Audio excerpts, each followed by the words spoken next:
impossible for a plain yellow pumpkin to become a golden carrot. Impossible for a plain country bumpkin and a prince to join in marriage. A slipper made of glass is just a shoe. And dreamers never make a dream come true. Impossible.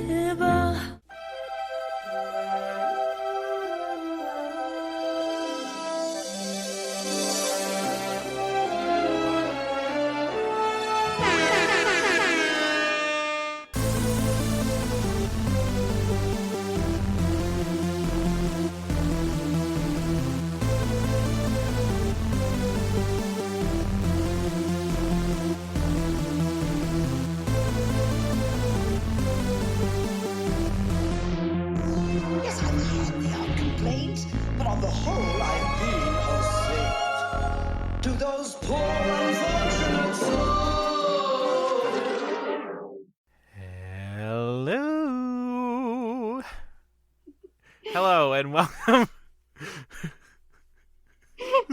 Stop laughing at me.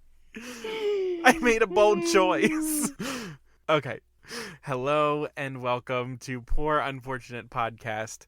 I am Connor Perkins. And I am Caroline Ameti. And yeah, that's who we are. Fuck. We're back. We took a bit of a hiatus. Mm-hmm. We took an extra week to put this podcast together in lieu of everything that has been happening in the world recently with the Black Lives Matter movement and making sure that we are using our platform as two privileged white millennials to do as much good as we are able to, and to commit to doing that in the future. So we took a bit of a break, especially from social media, to make sure that the things that needed to be seen can be seen.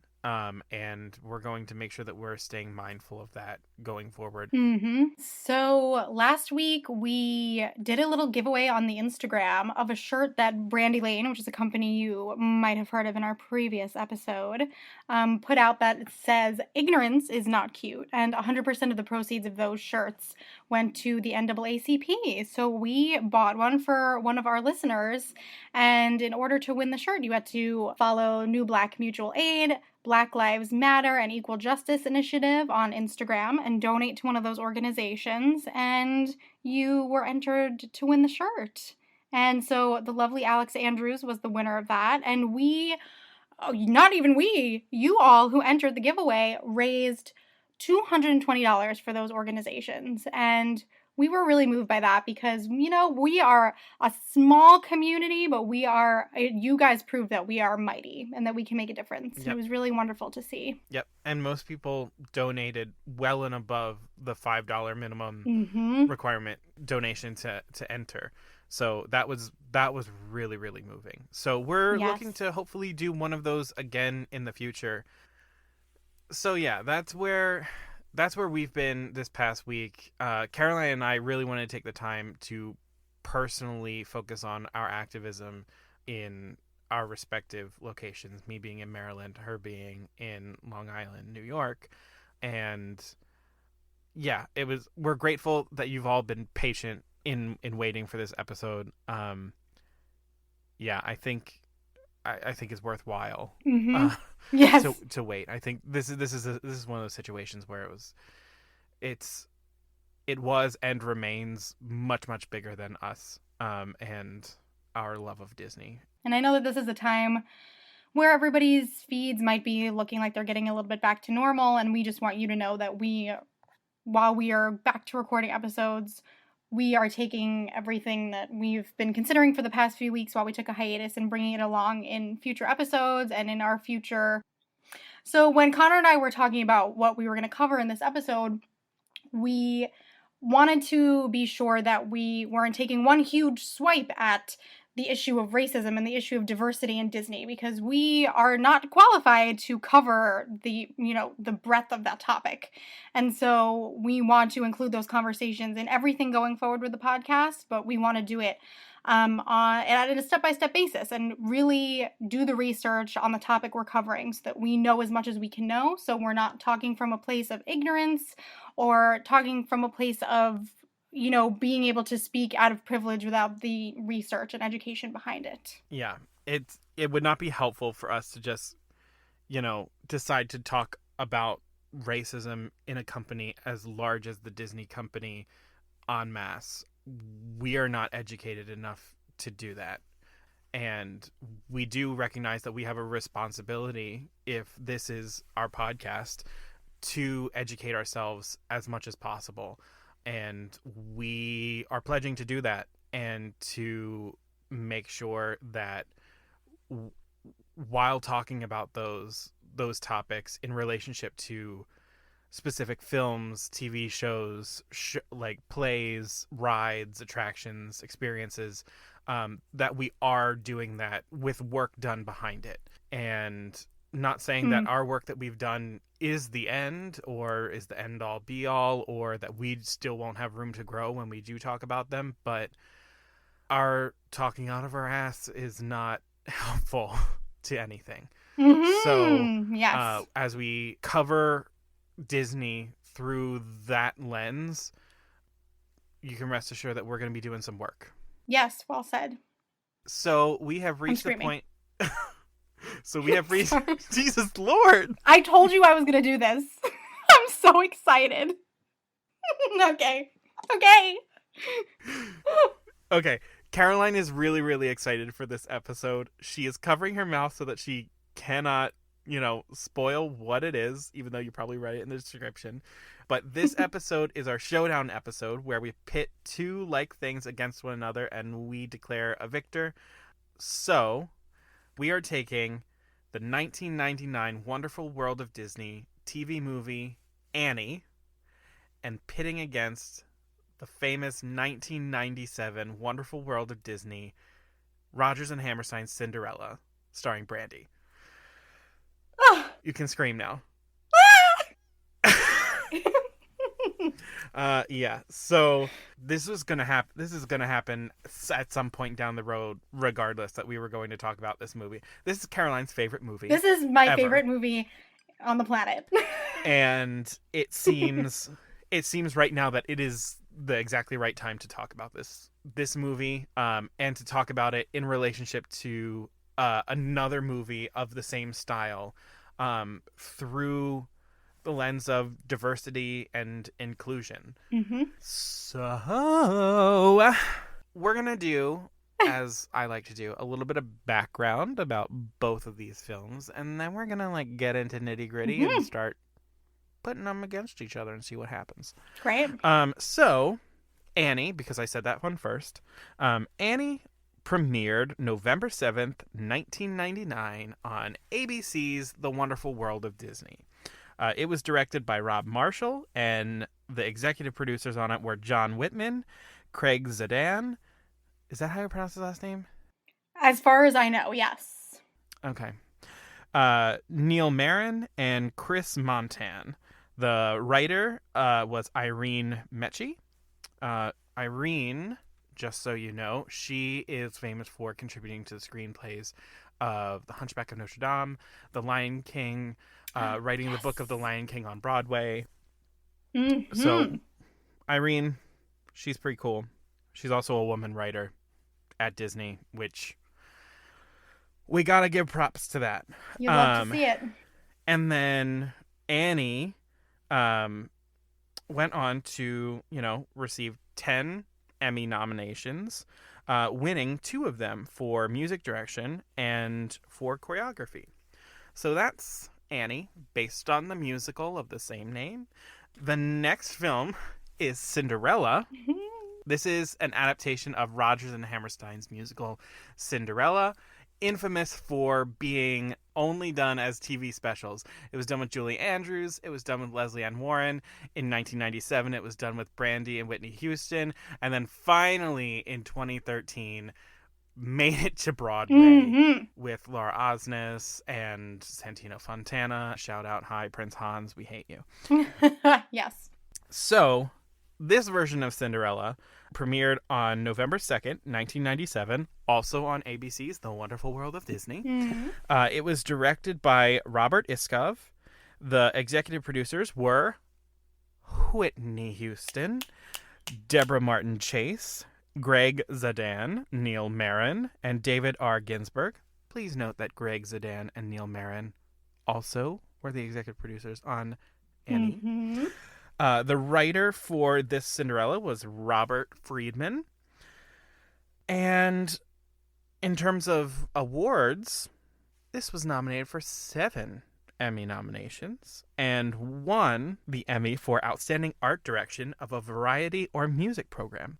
So, with all that nice little background, how do we start this? Okay. I mean, here, if you haven't watched these 2 movies, stop, go watch the movies, and we'll wait for you to come back. Yes.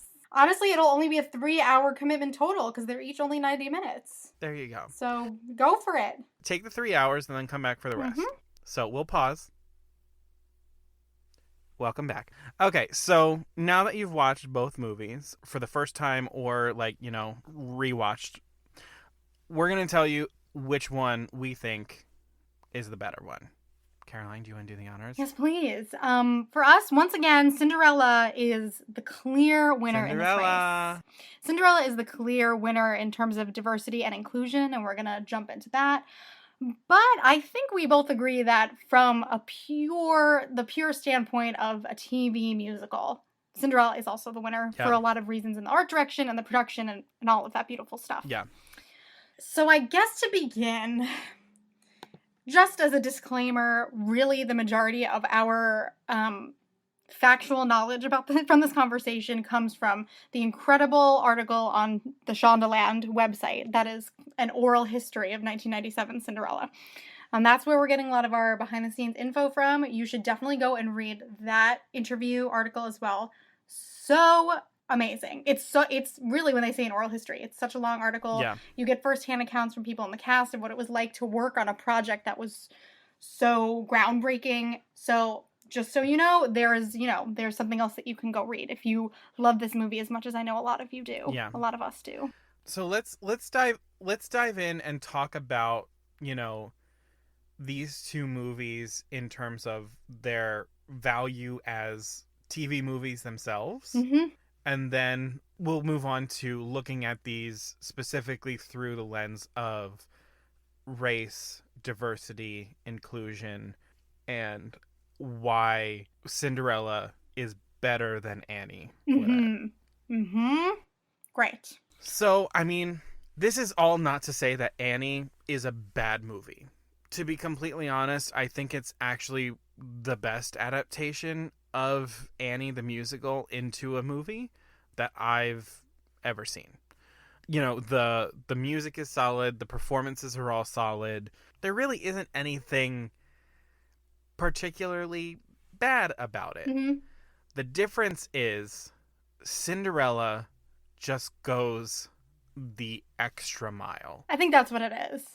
I think, and I knew that I was biased because I'll always love Rodgers and Hammerstein above anything else, but I think you're right. It's the level of detail and the level of commitment in the performances that is just, in Cinderella, that's just unparalleled. And I mean, Annie, they're working within very defined parameters of a very real world story, in terms of it taking place in 1933 in New York City.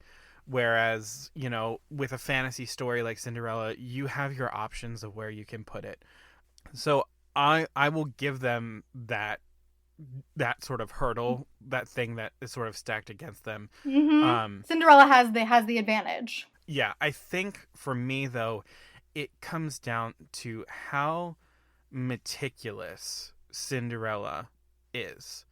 Every single thing is there for a very, very, very specific reason. Nothing feels superfluous.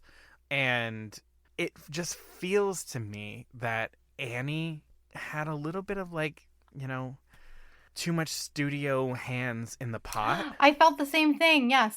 It just feels safe. Mm-hmm.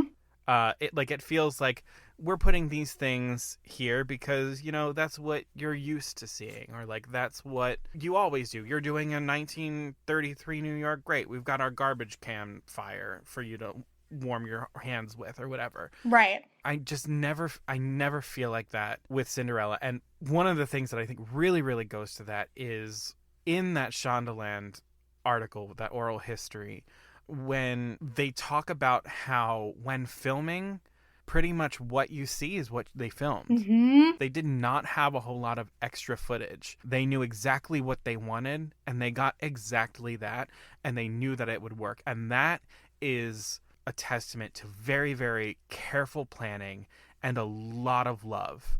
I think one of my favorite parts of that section is where they talk about the 10 minutes ago scene. Yeah. And how it was done with just a 2-shot of Cinderella and the prince dancing and the camera moving in the opposite direction that they're dancing it to sort of give you the dizzying sort of feeling of falling in love. But how bold that was, that for an entire song, you have the same shot and you're not cutting away to a wide shot, or you're not going in for a close-up, or you're not trying a different angle. You're just sticking with one thing. And that is all they shot of that scene. So if it didn't work, they were screwed. Mm-hmm. But they knew that it would work. Like Robert Iskov and his DP, director of photography, knew exactly what they wanted, and they knew that it would work. Mm. And when I read that, to me, that just feels like, as an audience member, I'm in some of the best hands possible. Mm-hmm. Where Annie, it just doesn't quite feel... There's so much of that film that seems generic. And I think part of that comes with budget. Well, yeah. Well, right. We couldn't find the budget. I cannot find the budget for the life of me of Annie. But I mean, Cinderella had a budget of $12 million for a TV movie, which is insane. That is such a huge amount of money for a TV movie. Especially when it was going to be acting as the relaunch of The Wonderful World of Disney, which they didn't know if it would be successful or not. Yeah. If people were still interested in The Wonderful World of Disney. Yeah, and I can't imagine that this film coming right on the heels of Cinderella, because as soon as they finished Cinderella, they were like, we're doing another one, and they started getting to work on Annie, which would premiere 2 years later. But I can't imagine that their budget for Annie was much lower than Mm-hmm. what they had with Cinderella, given the success of it. Mm-hmm. Everything in Annie looks nice, but I was never wowed by anything. Nothing ever really took my breath away in the way that Cinderella does. And there are opportunities for that. Like when you go into Daddy Warbucks' mansion, you can be, blown away by the beauty of it. And it was fine. I think the Carol Burnett version of Annie, like that mansion knocks your socks off. And this one, it was very safe. It was very expected. And same thing with the orphanage, where it's just sort of like, it's the beds and the walls, but there's not like the little stuff that just sort of like really helps cement the world that you're in. It felt a little bit more like what would have been a simple set for the stage, and you can just do so much more when you're on a studio lot, and I wish they had. Exactly. And like, contrary to Cinderella with that design, where you walk into her kitchen and there's just so much in that kitchen. That kitchen is incredible. I so agree. There's so much detail. There's so much in there. And I felt that the Annie production design was pretty bare bones. They did what they had to do, but there was no sort of, let's figure out an inventive way to go the extra mile, even on a budget. Mm-hmm. So that's my little thing about their production, like the differences of the production design. Do you have anything that you want to, blah, blah, blah, onto? Yeah, I mean, we've said I was thinking about this while I watched Annie first. Yeah, me too. When we were doing our rewatch for this. And I was thinking, like we said, you're much more limited by the setting that, that Annie pretty much has to be in. And so there's just much more room to play in the world of a fairy tale. And I've been trying to put my finger on what it is, and you've pretty much said it, but for me, it was distilled in two specific things in Cinderella. And one of them is that the first character we see in Cinderella is not even a full shot. It's Bernadette's feet walking on the cobblestone. And that walk is so full of character that boom, right away we're like, oh my gosh, I'm in this really, I mean, I'm somewhere else.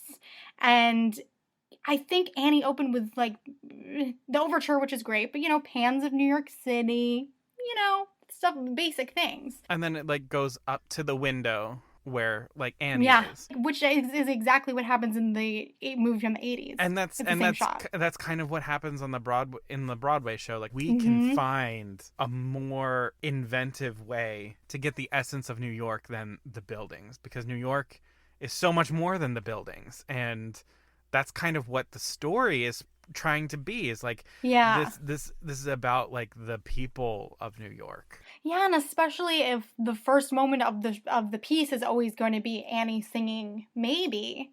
How can you present that to the audience to max out the sentimentality of that moment? I mean, that song always makes me cry. How can you push it even further to make us feel for this girl who this whole movie is about her?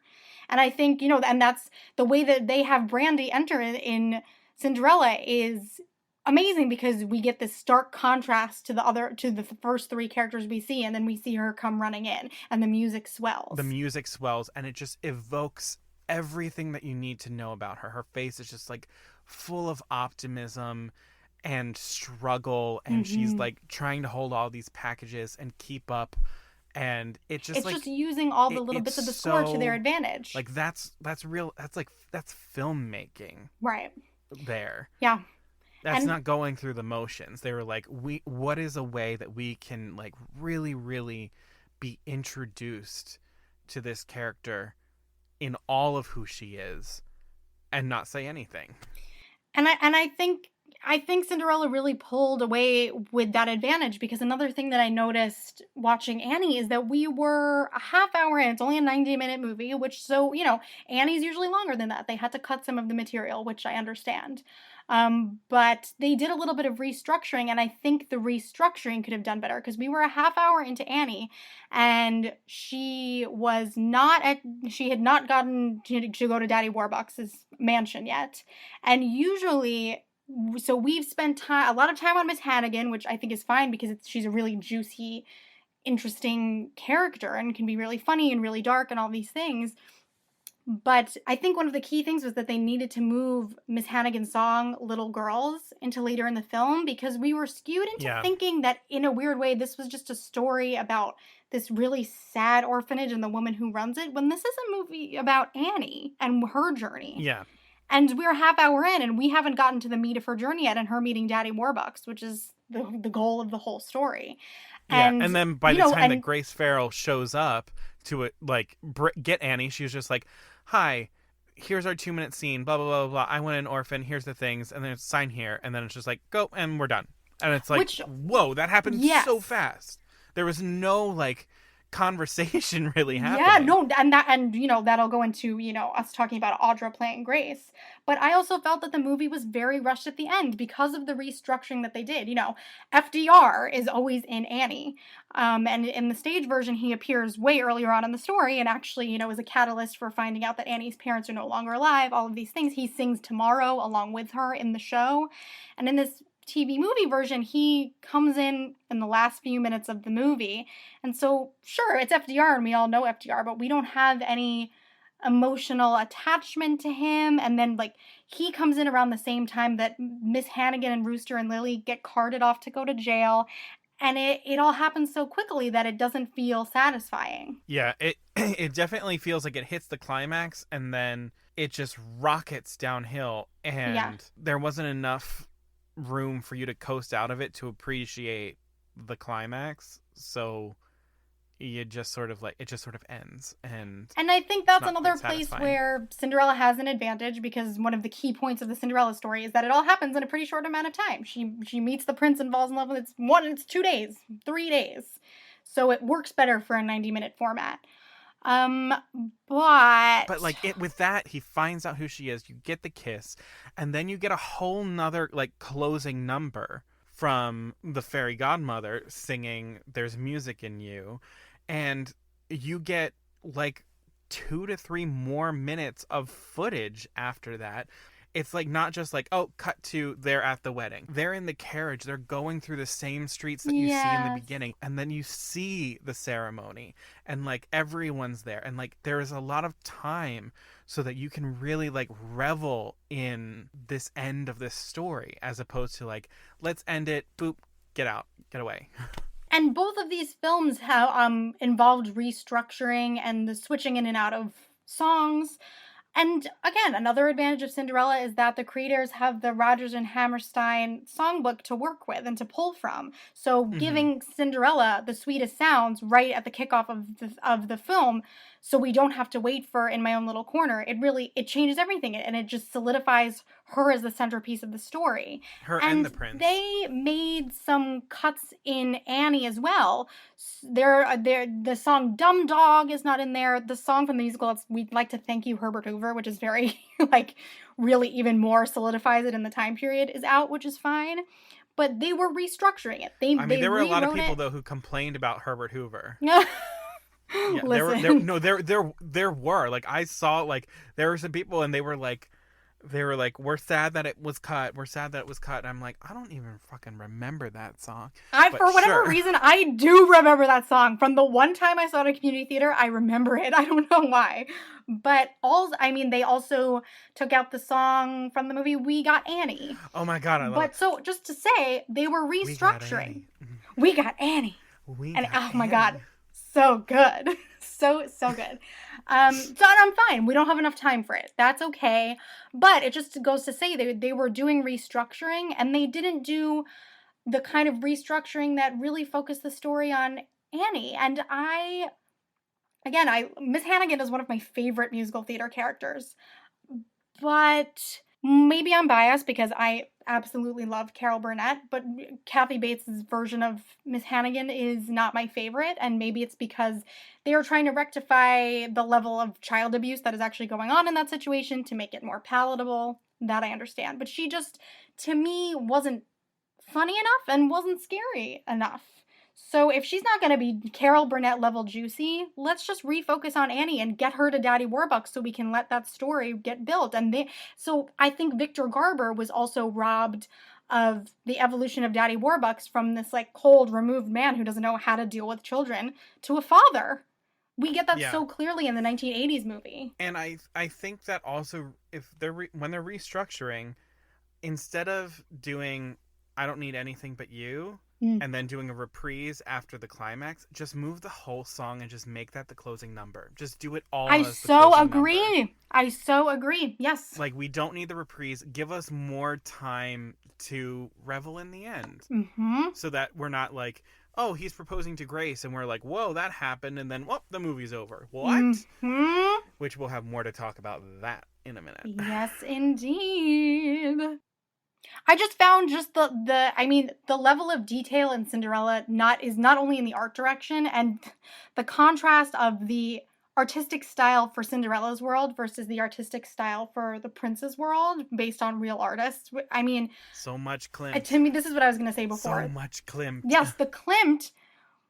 As a child, I had no idea who Gustav Klimt was. Which, if you don't know, he's like that famous painting, The Kiss, and a lot of other things. But the fairy dust that is always around the fairy godmother and when things transform is so iconic. Like the look of that fairy dust is ingrained from my childhood. Like you could show me that anywhere and I would know exactly what it was from. And even when Brandy is singing A Lovely Night, at one point she's walking around the living room and she puts her hands on this chair. I viscerally remember looking at that chair as a child because it has this, it's like a curly Q with a tassel at the end. It's just the look of the whole film is a world of its own. It's iconic. I feel like you could take any piece from the set or any costume and everybody would know what it was from. Yeah. And I think that level of detail is so obvious in the performances. In the Shondaland article, they talk about how all of these incredible actors were kind of, every time they would rehearse a scene, were just one-upping each other with creative moments and personal things that they could put into their acting. That it's the same feeling that I had about the Lily James Cinderella, which is that nobody is phoning in a fairy tale. They're such real people. Whoopi Goldberg, when she was filming at the beginning of the day and at the end of the day, wouldn't go home. She would put on her robe and hang out and watch because everybody was so excited. And you can feel that. Yeah, you really can. And I think, like, with Annie, this isn't to say that, like, their performances were shit. They weren't. No, not at all. And that people were phoning it in, because I don't really think that they were. Mm-mm. It didn't feel as creative as Cinderella. Another advantage that Cinderella has is sometimes a romance is just gonna hit differently. There's more of an opportunity for some deeper acting to happen. So there's an advantage there. And yeah, oh my God. I mean, you're gonna laugh. I texted Connor this yesterday while I was rewatching the movie. But I am sure other kids who grew up watching this movie may agree. The moment when Brandy appears at the top of the steps at the ball. I mean, no matter what Cinderella version it is, it's a magical moment, okay? You can't really go wrong with it. It's always good. But when she makes eye contact with the prince from at the top of the stairs, she silently walks down the stairs with them locked into each other the whole time. She gets to the bottom of the stairs, curtsies, and Prince Christopher takes his gloved hand under her chin and lifts her back up to look at him. That is my sexuality. That is it. Yep. That was how it formed. Like, that was the beginning. A lot of other things have shaped it along the way. Big, and she just, like, looks at him. That look that she gives. Holding your breath. That look that she gives. You're not even 100% sure what that look is, because there are so many things happening in that look. I know. That she does that so many times throughout this movie where you're like, I think I know what she's thinking, but it could be a couple of different things. Put Brandy in more movies. She is one of the most complicated actors. Like, her performance is just so layered. It's so layered. And it's so layered for a performance that's actually so simple.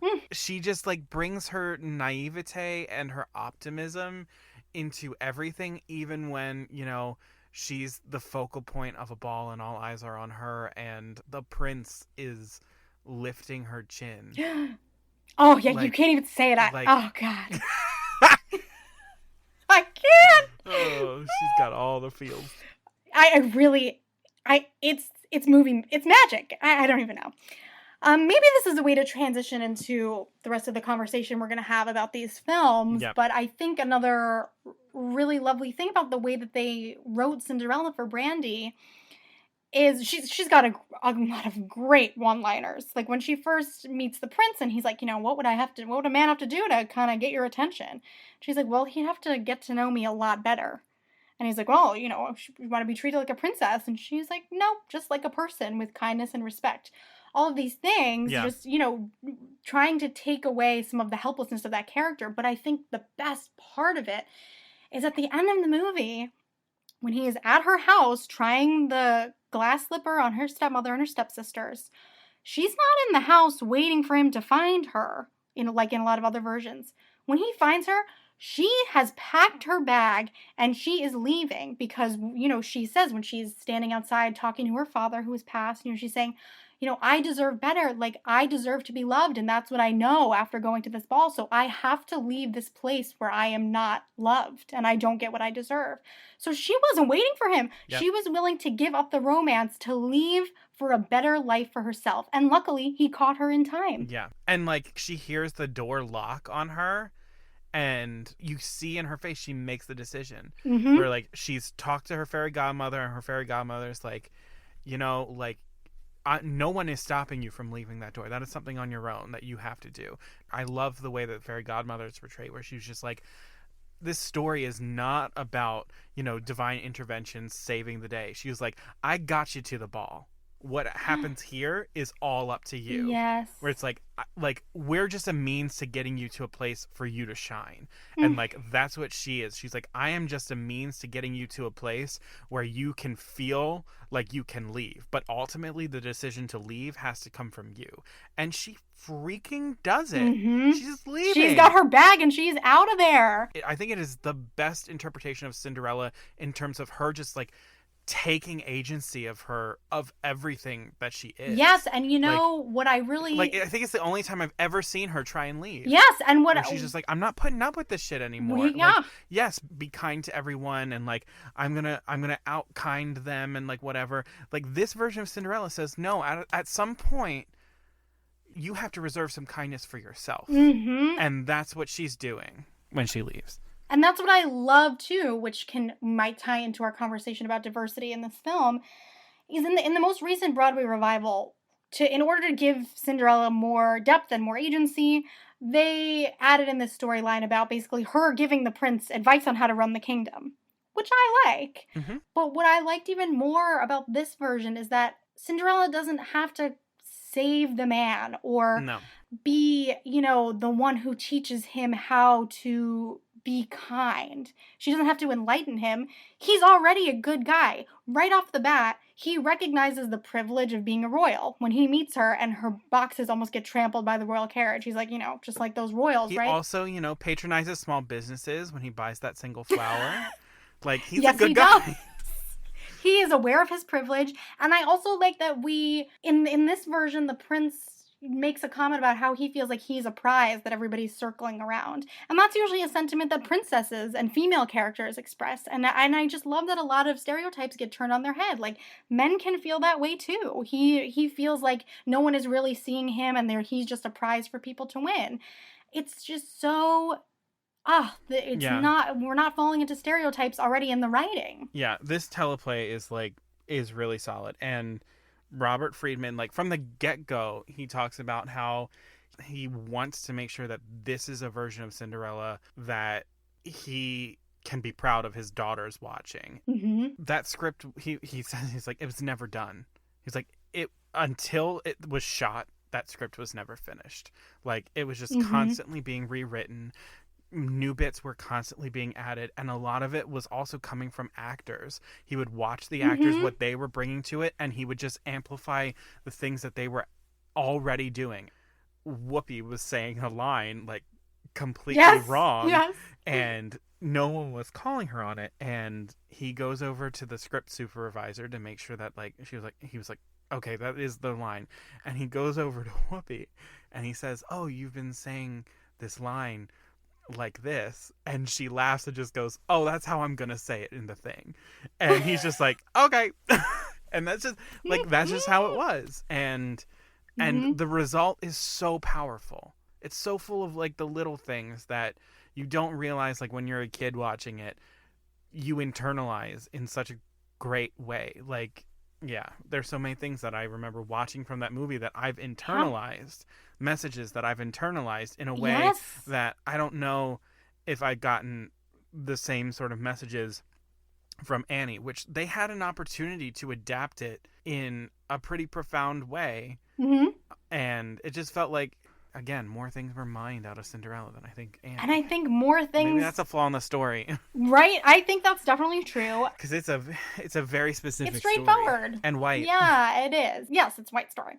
Oh, let's get into it. But before we say that, what I was going to say is, I definitely know that as kids we internalize a lot of these lessons without realizing it, but hearing the things that the fairy godmother says to Cinderella... Yeah. They just, when you're our age, late 20s, those things hit in a different way. Yeah. And just, that's how you know when you can get new things out of it, and something that the fairy godmother says can put a lump in your throat. There's a timelessness to it. Or when you hear something that she says and you realize that you hearing that as a child, you reacted to like what she said in a way that you now can look back and she says the thing and you can say, yeah, I did that. Like, yeah, I do that. Yeah. Ugh. So yeah, as we move this conversation, like in terms of just looking at the value of these two movies, it's definitely clear that Cinderella has some advantages in terms of, like, you can quote unquote do more with Cinderella, which is sort of like a blank slate fairy tale, than you can with Annie, that sort of is confined by the real world that it's in. But I mean, I also, like, we could have seen some of the ambition that the Jamie Foxx, Quvenzhané Wallis version of Annie, however you feel about that version of Annie, you have to acknowledge and applaud them for taking a risk to take that material and, like, look at it in a new way. And I think that it didn't really feel like they were trying to look at the material in a new way in the 1999 TV movie of Annie, and demonstrably they could have. So with that said, we're going to turn the conversation to the direction that really sort of got us interested in talking about this in the first place, which is looking at these TV movies through a lens of race, diversity, and inclusion. I mean, I think an important thing to note was that from off the bat, the producers and Whitney Houston, who's one of the producers and was always going to star in it originally as Cinderella, this was always going to be a diverse, multiracial Cinderella. They didn't fall into this and say, oh, we just happen to do colorblind casting. It was something that was conscious, which I think is one of the keys, which we can talk more about that. And I think it's also sort of antithetical to, they call it colorblind casting, but that's not actually what they were doing with this production. They very, very, in the way that they did everything, and I, applauded them for being meticulous, the casting process for this movie was extremely meticulous. Yes. So it was not blind at all. It was very calculated. Yes, and I think one of the key casting decisions was deciding that the two stepsisters one was going to be black and one was going to be white. Now that we have Cinderella, who is black, the fairy godmother, who is black, the queen, who is black, and now one of the stepsisters, Minerva, is also black. We have black actors occupying all of the spheres of this made-up society. So we have the ingenue. The lead role is played by a black woman. A villain is played by a black woman. And royalty is played by a black woman. So that already we've stepped out of... And then divine intervention is played by a black woman. Yes. So already we've stepped out of tokenization. Yep. But that leads me to this. So Connor and I read this article that was written by Heathcliff Saunders. He's a Broadway actor. He was in the original cast of The Great Comet on Broadway. And he wrote an article that says, what I think about when I hear that Broadway is racist. And Connor and I both read the article and talked about it a bit. It's on medium.com. Yes. Connor and I both read it, and the main point that stuck out to us is Heath took on a bunch of different musicals in the canon. And so when he's talking specifically about Hairspray, which has a reputation of being a very inclusive musical, and especially because it's placed in the civil rights movement, it takes on the topic of racism head on. But he talks a bit about playing seaweed and how the black characters in Hairspray are there to pretty much represent blackness rather than having in-depth character development of their own. And I think that in Cinderella, we've got the opposite of that. All of these characters played by black actors have their own personalities, their own wants. Even a character like the Queen, who could, just her personality trait could be that she's royalty. She's given a sense of humor. She's given a point of view of how she wants to raise her child. So it's not just, hey, we need to put Whoopi Goldberg in the role because we need a black woman to play a queen. She's a fully fleshed out character, and all of them are. Mm-hmm. And based on what we've been talking about, and this is of course coming from the perspective of two white people talking about this, I think that's one of the reasons why Cinderella made such a big impact with its diversity, because it was not tokenized diversity. Yeah. Another thing that he talks about, and I've sort of adopted this language earlier, he's a musical theater writer, he is also an actor. And he talks about some of the stories that he wants to write. And he says, as a writer, you either choose to write in the real world or you write in imagined worlds. And in terms of Black bodies in these spaces, in those real worlds, you are confined by the space and time in which you are operating. And therefore, when you put Black bodies into those spaces, you have to acknowledge everything in which they are at that time. And that's where a lot of shows can kind of lead into tokenization, like what Caroline was just saying. In imagined worlds, most of the time in those worlds, race is seen as incidental. So those are worlds in which it doesn't really matter whether someone is, Black or white or brown or Asian. They just are. And it's a sort of race blindness. But the danger of that is that the goal is to be blind to race and not acknowledge it for what it is. So there's this very, very careful line in both of these worlds. It is all in service of, when you put bodies in space, making sure that you are celebrating everything that makes up those bodies. And even when we look at some of the things that we sort of hold onto a pedestal as like most progressive or most inclusive or most diverse, you have to look at it through a critical eye of saying diversity isn't necessarily enough. Are we going the step further of calling attention to the diversity, or are we just saying, no, none of it matters?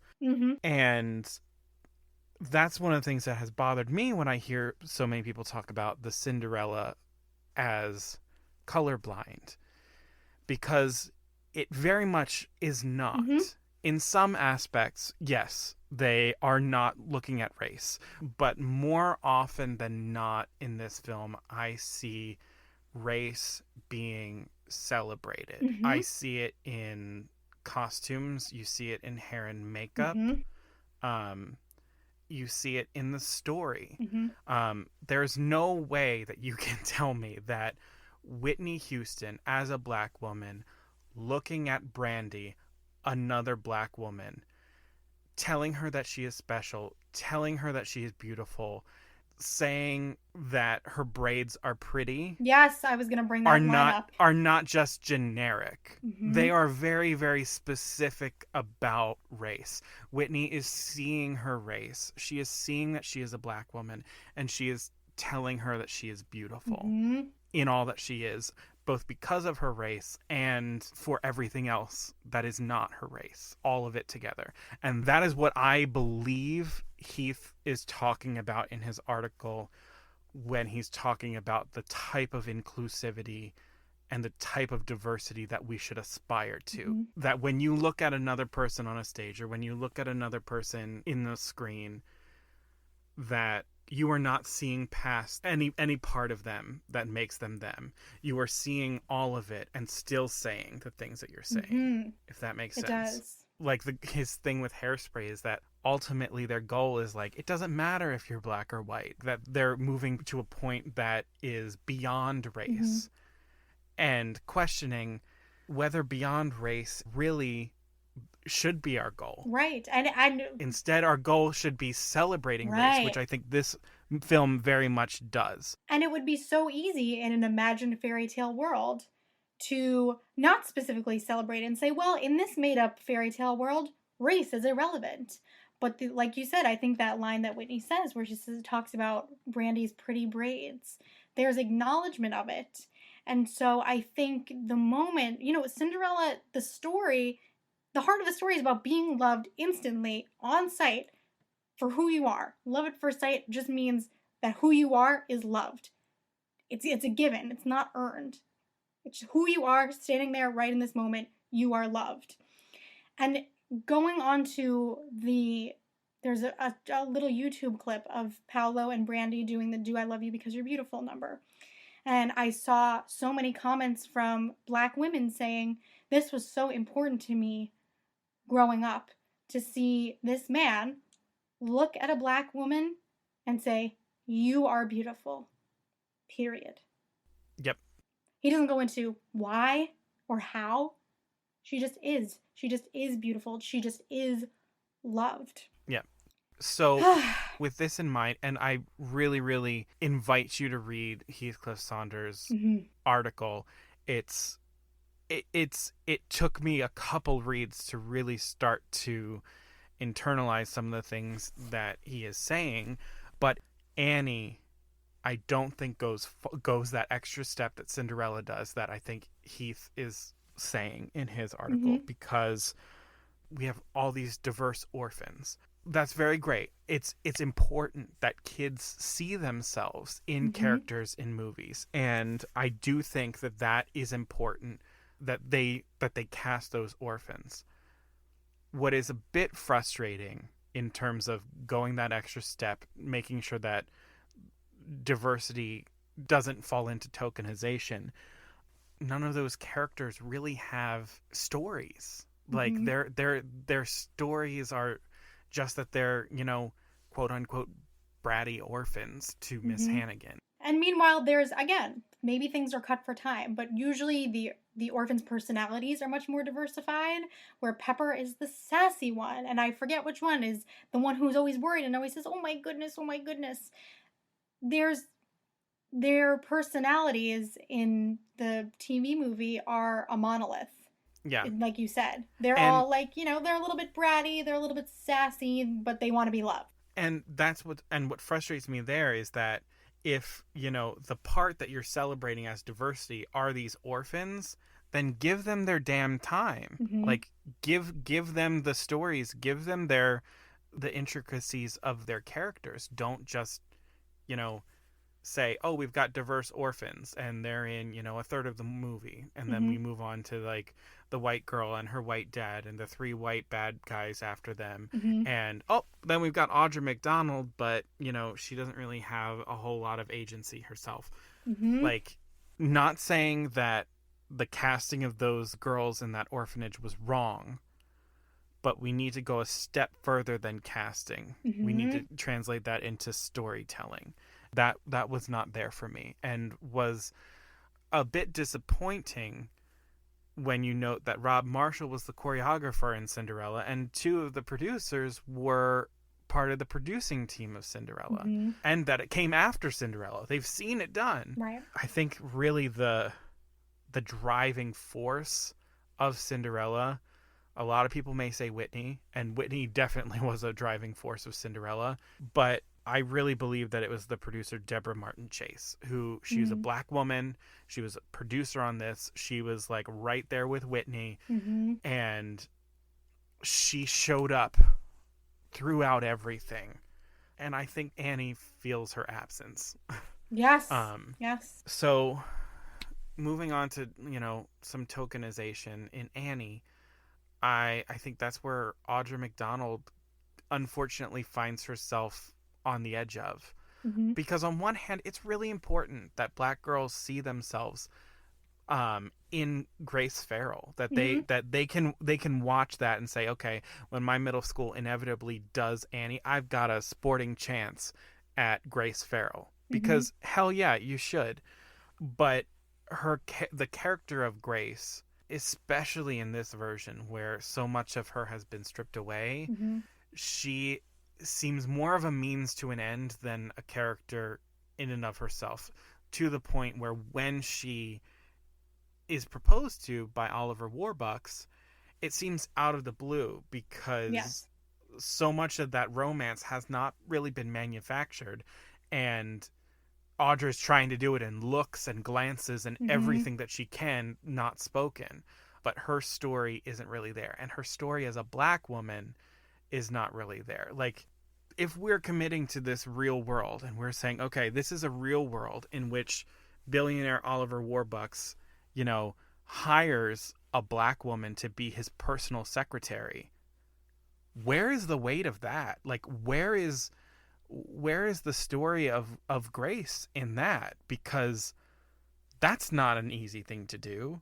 And in the musical, it's just sort of like, well, it's given. So then that sort of, moves me on to the other point. Okay, if we're putting Audra McDonald in the role of Grace, in a role that in a real world probably would never happen, we're either going to acknowledge her race in the story, or we're going to, lean into the world of imagined worlds where that's not really the case. Why is she the only black lead? Like, why is she the only person of color in a lead? Mm-hmm. Like, we've got children of color as the orphans, but you mean to tell me out of Oliver Warbucks, Rooster, Lily St. Regis, Miss Hannigan, we don't have a single other person of color there? And the ensemble was really lacking in diversity as well. If we're putting Grace Farrell as a black woman in this, why is this world so white? Mm-hmm. And the few people of color that they had in the ensemble, I watch these dance sequences, and they're so frequently pushed to the back and to the side. Mm-hmm. We never see a person of color in the center forward position. That's what bothers me so much. If we're leaning into this imagined world, if we're bending the real world so that we can make room to have Audra McDonald in this role, why are we making room for no one else? Mm-hmm. And that's, to me, where it feels like studio executives dipped their hands into this pot and cut things off in a way that the producers of Cinderella would not let them. Right. They held their ground when they were like, we want Jewel to play Cinderella, and they were like, it is Brandy. End of story. Right. We're not making another offer to anyone else. No one else is being seen for it. This is it. We're holding our ground here. Mm-hmm. And the only black leading role that we have, Grace is a very important role, but it's not a fleshed out role in terms of want and personality. So then Miss Hannigan's more fleshed out than Grace. Much more. And Grace is put in the position that we talked about, Brandy playing Cinderella was definitely not placed in. She's placed in this situation where she is there to enlighten the white man. Yeah. And to be the force of goodness in such a way that it becomes pretty much the only personality trait that we see from her. She accepts his proposal that is, sandwiched in the middle of the finale song. And was almost cut. Yes, which I'll get into. We don't really know why, because we don't know what she wants. We don't know really what she thinks of Oliver Warbucks, besides the fact that at the beginning, she's like, you need to give Annie some attention and spend some time with her. Besides that, she's loving and motherly and wonderful and cares so much about Annie, but that's more about her relationships to other people rather than who she really is. And yes, talking about that proposal, at the end of the movie, it's Christmas, they're all singing the finale song, Daddy Warbucks opens up a ring box, shows it to Grace, puts it on her finger. That was the proposal. And when that scene was shot, an unnamed Disney executive took issue with a white man getting engaged to a black woman. So someone in the powers that be, or many people, asked that the scene be reshot with the proposal taken out. And the cast and crew were horrified. And the only way that they were able to push back against that was by Victor Garber saying, I'm going to act this really badly. And Rob Marshall saying, yeah, and we're going to pretty much do one take of this. So that in the one take that we offer them, it's going to be bad and they're not going to be able to use it. Yep. And it's just wild that 1999, that wasn't that long ago. 2 years after Brandy's Cinderella at the time became the most watched TV film in television history, they sold 1 million copies of the VHS when it was launched in the first day. It was groundbreaking and it was record breaking. And they have 2 years of that. And then they're going to, come in with Annie and start doing this bullshit about Grace? Like, no. And then when you go to think about the next Wonderful World of Disney musical that came out, which was The Music Man, is so white. Yep. It is just white. I don't know. I really, this is a place where, I want to do more digging because I don't know who or what in their fucking minds made them think that, after the success of Cinderella, let's double down on whiteness. Because that's what they did, and it doesn't make any sense. Yep. And I know that that's not new. I know that's not new with this company at all.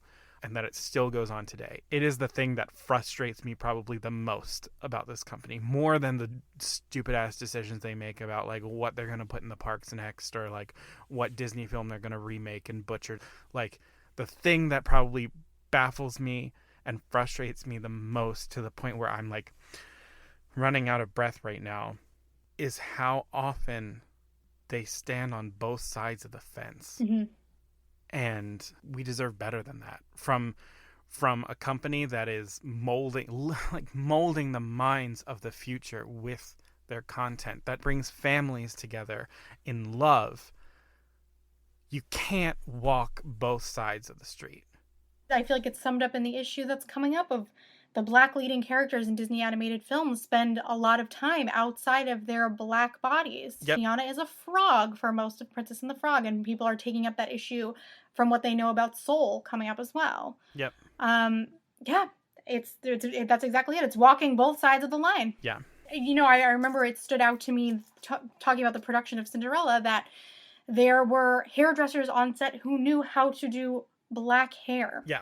And again, like we've said before, there's more leeway in a fairy tale world because there really aren't rules. But sure, Annie's in the 1930s. There was a certain way that hairstyles were in the 1930s.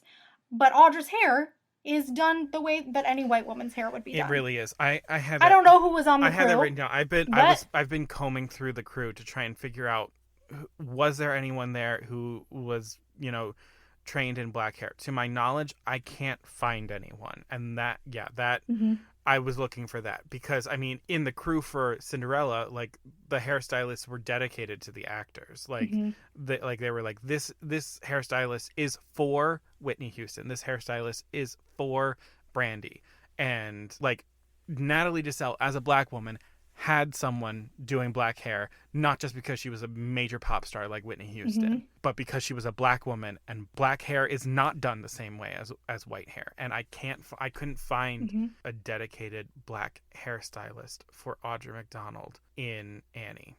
And that's a problem. Mm-hmm. It's treated as an obstacle, as an extra cost, when it shouldn't be at all. Yeah, because white is the default, Mm-hmm. and there Mm-hmm. should not be any defaults. We should have artists who are able to work with white skin and Black skin and white hair and Black hair. Or if you don't have them, get them. Mm-hmm. Get them. Yeah, so I'm going to channel all of the energy that I'm feeling right now into closing this up with a celebration of Cinderella. Yay! I've been Because- waiting the whole time. Because, Cinderella's the winner. We told you at the beginning. It's obvious. It's so obvious that this is the direction that we need to go. And instead of just, making this conversation about the things that are wrong with Annie, it's important that we celebrate the things that are right with Cinderella. All of the things that Mm-hmm. came together in exactly the right way to make something that's truly special, that lasts for such a long time, and that has impacted the lives of so many kids. I remember exactly where I was when I saw this. This is the direction that we move. Mm-hmm. And we saw it in 1997, folks. Mm-hmm. It's 2020. Yep. We know where we need to go. Yeah. Like, we've seen it. We witnessed it. Mm-hmm. We were blessed. Yes, and like you were saying, I remember, like we were talking about it a little bit before. I remember exactly where I was the first time that I saw the movie too. We were both at our grandparents' house. And I know how much it shook me because rewatching it at this age, I'll have like flashbacks of certain sections of the movie that are just like burned into my memory and into my emotions. And so I think this movie coming at a time for young children and having this multicultural cast and this ensemble of this movie, it is filled with different body types and different ages as well, through and through in every single scene. It isn't just a diverse ensemble in the town, it is also a diverse ensemble in the ballroom, at the ball, in the palace. And that seeps into a child's brain of that being the norm, because especially where I grew up, that's actually what my day-to-day life looked like. Seeing that echoed in the programming that I was watching only solidified the idea that that's the world. But it's so interesting to me that since 1997, we haven't been able to deepen that. Yeah. We've only taken a few steps back, or I don't even recognize a lot of works that kind of stay at that level. Yeah. And that was in 1997. Yeah. The best line in that Shondaland article was something that Deborah Martin Chase said when they were casting it. And she went outside because she was just breaking down because of the exhaustion of just trying to find the right people for this. And it was just so consuming. And her assistant walked out to her as she was like breaking down. And she said, if it was easy, it would have already been done. Mm-hmm. And that is what Brandy Cinderella did for us. Mm-hmm. It did the work so that it could be done, so that we could learn the lessons of how to move forward. Mm-hmm. And it is our fault if we don't use the work that they did on that movie to move forward. And we have to. We have to. Yeah. So, I know that this episode of Poor Unfortunate Podcast was not as sassy and probably light as, you're used to. But we have a responsibility. And watching Whitney sing There Is Music in You in the finale, I mean, I cried like 10 times rewatching this movie. And honestly, it's only a small part of it was the nostalgia. Most of it was just things hitting me in a new way and just what a beautiful film it is. Go watch Whitney sing that song and remember that what you need is inside of you. That's what made me bawl. Yep. And the future that we all aspire to is it's possible. It's possible. It's possible. We've seen it done. We saw it. We can get to a place where we can embrace everyone for who they are and celebrate it. It is fucking possible. Oh God. So, thank you for listening. Thank you for, watching Brandy Cinderella and Annie before you listen to this. Now go watch Brandy Cinderella again to make yourself feel hopeful about the future, because it's going to be good. And post wherever you can on social media to petition for them to finally release the soundtrack of this movie. The soundtrack is there. It's done. It's ready. And yeah, y'all continue to fight this fight, because it's not over. Just because things might be disappearing from your feeds, doesn't mean that it goes away. We make it go away. Mm-hmm. I guess I'll say, please join in with us, especially on our social media platforms, in celebrating this movie. Yeah. Because I've talked to so many people who love this movie dearly and deeply, and we just want to connect with you right now. I think that would be something really wonderful for all of us to connect over this amazing movie. Yeah. Yep. Clear winner in this. It's Cinderella. Honestly, we'll play a game later where I'm going to pit this up against a lot of other things and show you how it's going to win every single time. All right. Well, that's all we got for you. Thank you so much for listening. Thank you so much for fighting the good fight out there. And if you liked what you heard in this episode, please rate, review, subscribe, wherever you get your podcasts. Follow us on social media. If you don't know already, we are at Poor Unfortunate Podcast on Facebook and Instagram. We are at Unfortunate Pod on Twitter. Tell your friends. This is your community, not just ours. Yeah. Until next time, Beluga Savruga. And it's possible. It's possible. Someone wants you.